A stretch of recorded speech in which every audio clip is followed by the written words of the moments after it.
le pays des victimes oubliées. Je serai la candidate des familles. L'entraînement doit être d'une violence absolue pour que le match soit d'une délicatesse totale.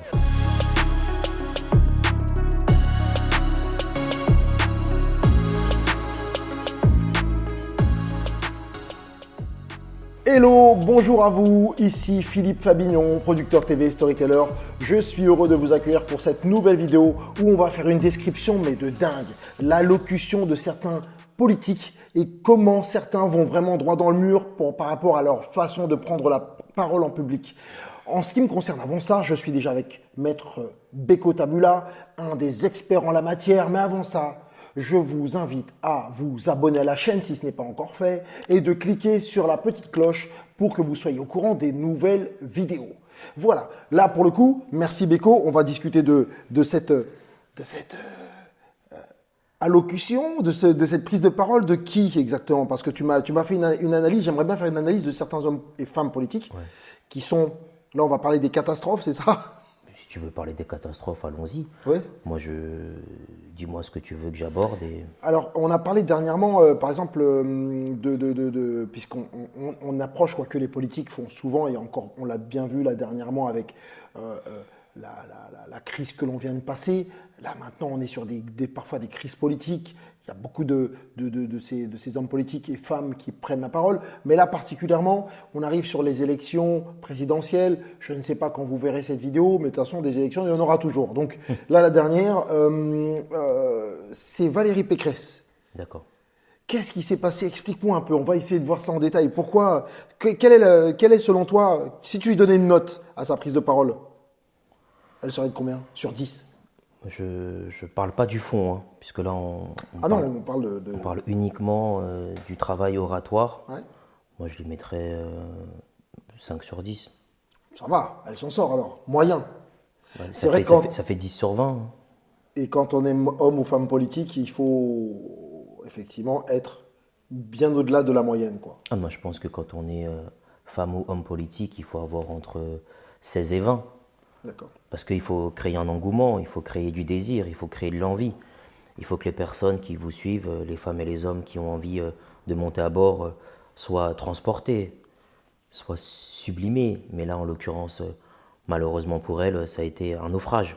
Alors, on va parler de cette femme politique qui a fait une allocution, mais sachez bien que derrière ces détails, derrière cette analyse, vous pouvez l'appliquer pour vous.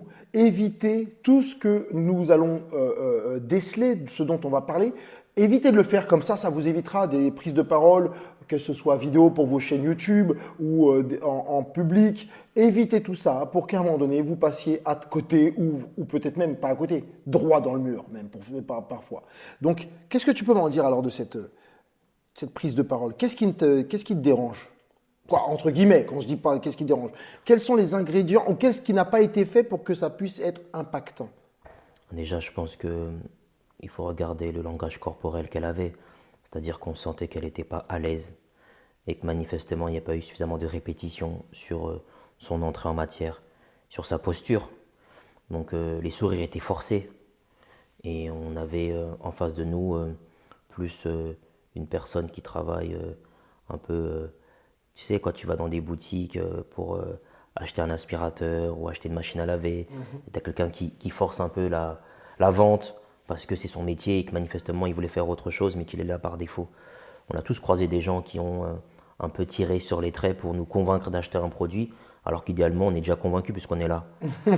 Donc c'était à peu près la même chose, c'était malheureusement surfait. Mes chers compatriotes, de métropole, des Outre-mer et de l'étranger, vous m'avez manqué. Mais surfait sur la voix, c'est-à-dire à un moment donné, elle monte dans les graves, elle monte dans les aigus, mais on voit que c'est quelque chose de nouveau pour elle et qu'elle n'est pas habituée. Du coup, la voix, elle lâche. On le voit au niveau du rythme, elle manquait de souffle. C'était pas quelque chose qui était bien amené, bien présenté. Et après, il y avait aussi une difficulté sur le ton. Elle a voulu être en même temps solennelle, mais sans avoir la posture, sans avoir les silences, sans avoir la gravité qui va avec. On n'est pas solennel parce qu'on gonfle le torse. On est solennel parce qu'on prend le temps de présenter les choses avec gravité, avec un rythme ralenti, pour faire un parallèle. Et Dieu sait que je ne souscris ni de loin ni de près aux idées de ce monsieur. Éric Zemmour, quand il fait son meeting à Villepinte, là, il est en performance assez incroyable. Il est sur une représentation avec un verbe haut, avec des idées qui sont les siennes, mais qui sont présentées, avec une gravité, avec une certaine sincérité qui est présentée à tous. Et on a quelque chose qui repose sur un travail en amont. Le texte, si ça se voit qu'il l'a écrit, qu'il l'a repris, que les mots qu'il prononce, ben, il y croit, il adhère, il est en adéquation avec ce qu'il présente et avec ce qu'il est. Zemmour, il était aligné avec lui-même. Là, Pécresse, quand elle parle du grand remplacement, on voit qu'elle n'est pas spécialement à l'aise, qu'elle fait un petit clin d'œil à l'extrême droite pour récupérer des voix, mais qu'elle ne maîtrise pas son sujet. Donc on sent une impréparation, on sent un amateurisme sur le terrain oratoire qui malheureusement ne trompe pas. Tu ne peux pas mentir aux gens sur le terrain. Je vous appelle au sursaut. 5 ans, c'était trop. 10 ans, ce sera trop tard. Qui aime son pays le protège. Il le transmet comme on transmet un trésor. Pour moi, la démocratie ne se tire pas au sort. Alors là, je t'arrête parce qu'il y a plein de choses, il y a plein de principes que tu as donnés que vous allez pouvoir ensuite appliquer à vous-même. Je vais essayer de les reprendre. Là, tu étais en train de parler déjà d'être au courant de ce sur quoi on parle, donc de se documenter. On n'arrive pas sur une thématique sans savoir, ou grosso modo, savoir du grosso modo. Non, renseignez-vous bien.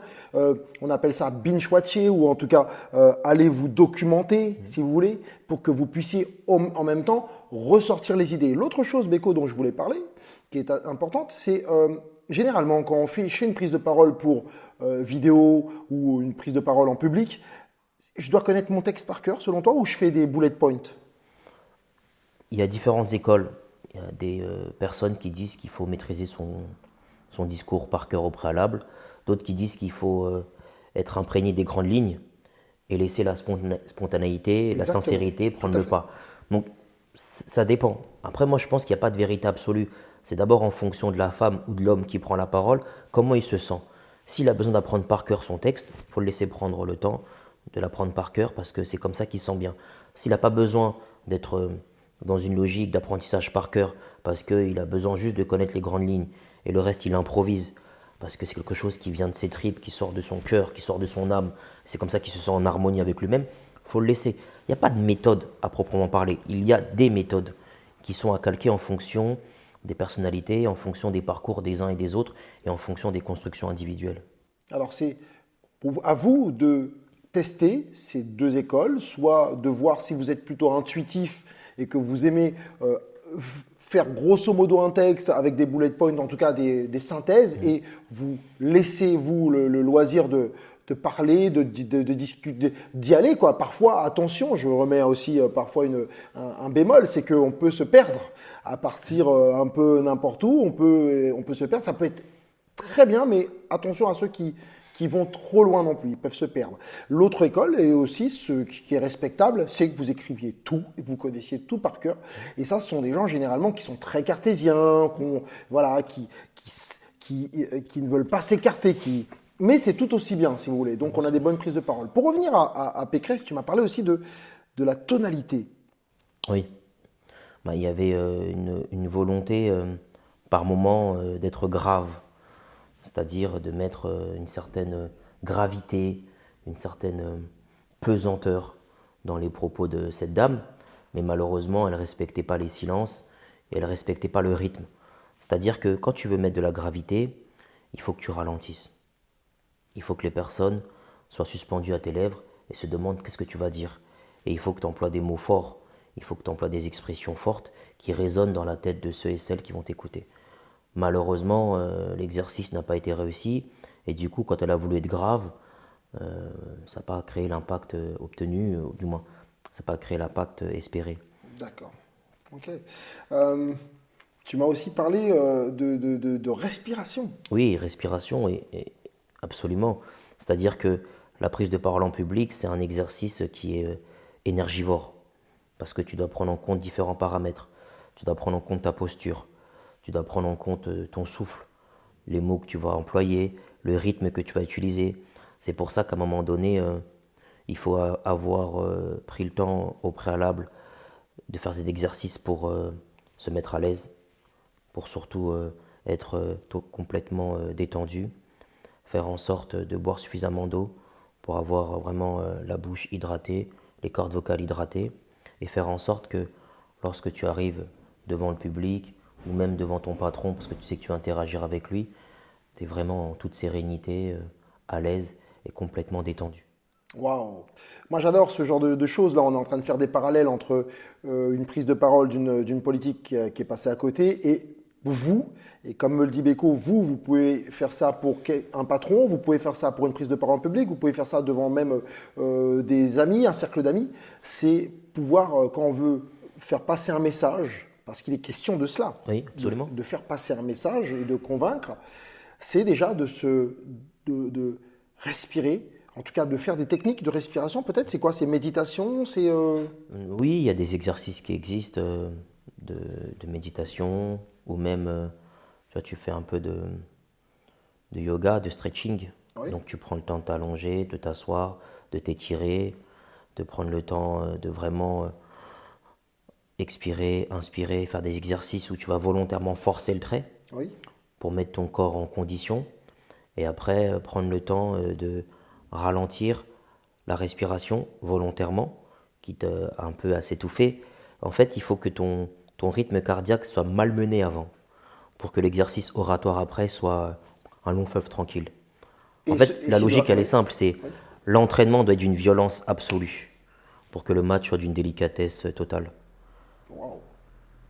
Mais Pécresse, je suis intimement convaincu que les prochains meetings seront de haut vol. Elle a nécessairement dû travailler ce qui n'allait pas. J'espère que les femmes et les hommes qui sont autour d'elle sur le terrain oratoire vont être en mesure de corriger ce qui n'allait pas précédemment et de produire ensuite des prises de parole de haute facture.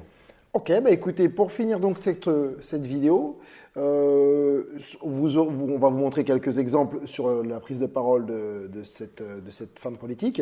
Mais grosso modo, attention à votre tonalité, respiration, posture et surtout, étudiez votre sujet. N'arrivez pas sur un sujet à moitié ou à peine étudié.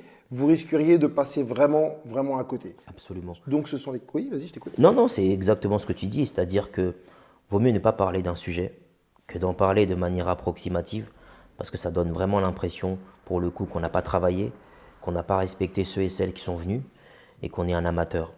Parfois, ne rien dire, c'est être professionnel.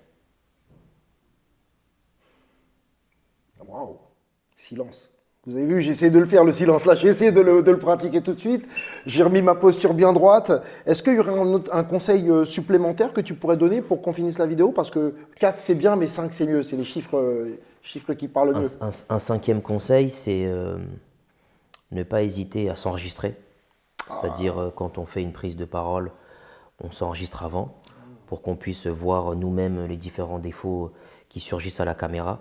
Aujourd'hui, on a tous, pour la plupart, un smartphone, donc on a de quoi s'enregistrer et on a l'occasion de revoir et de peaufiner un peu les silences qui font défaut ou le rythme qui est trop lourd, parce qu'à un moment donné, il ne faut pas non plus parler comme Admiralty, il ne faut pas accélérer, faut faire en sorte que... Grosse dédicace à lui d'ailleurs, qu'il n'y ait pas de malentendu, mais il faut faire en sorte que l'autre puisse comprendre et intégrer ce qui a été dit.